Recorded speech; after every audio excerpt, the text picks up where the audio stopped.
So, an iPhone 6 and a Xperia Z3 walk into a bar, have a few drinks, one thing leads to another, and 9 months later, what do they have? A Galaxy S6. So let's take a quick look at the one of what I think is a inspiration point for the Galaxy S6, the Xperia Z3. Now you can see there's a lot of Z3 in the S6. Let's take a look at the design. You can see we've both got a metal edge, looking nice and rounded on the corners, and all very silvery and gleamy. If we take a look on the back, what do you know? We have nice big flat glass panels as well. Interesting. Now, I can't say that Samsung have blatantly ripped off the Xperia Z3. Who knows where that design inspiration came from? It could have come from anywhere, really. I don't know where. Anyway, let's have a look at some of the other differences.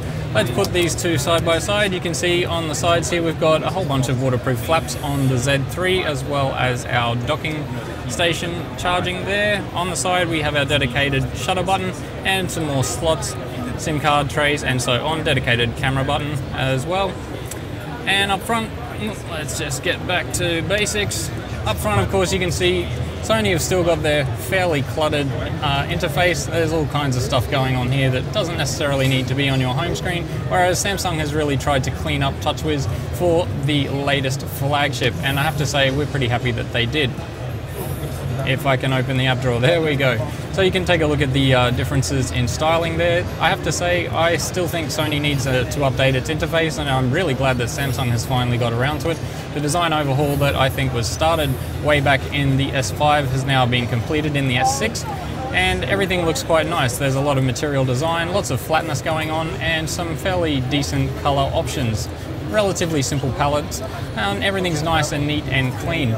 Whereas on the Xperia Z3, things are all looking rather monotone and dull, and I don't know, it just feels to me like Sony really needs to pay their design department a little bit more and get them to do a software overhaul as well.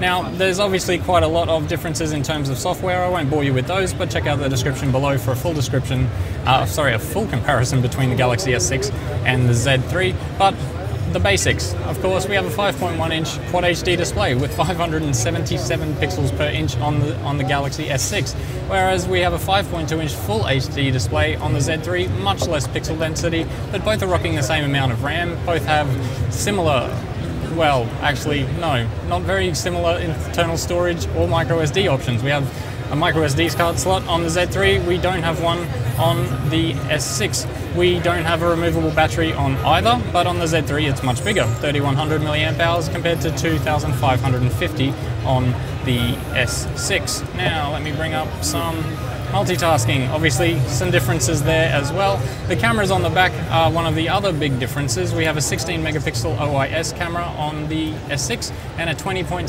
megapixel camera on the Z3. I'm not a huge fan of the images the Z3 takes, but from what I've seen so far on the S6, things are looking pretty good in the camera department, and we'll bring you more comparisons, more test shots, and more benchmarking on the site once we get a Galaxy S6 in-house. So let us know in the comments below which phone you prefer and where you would spend your money. Till next time, guys, subscribe to the channel and check out AndroidPIT.com for more.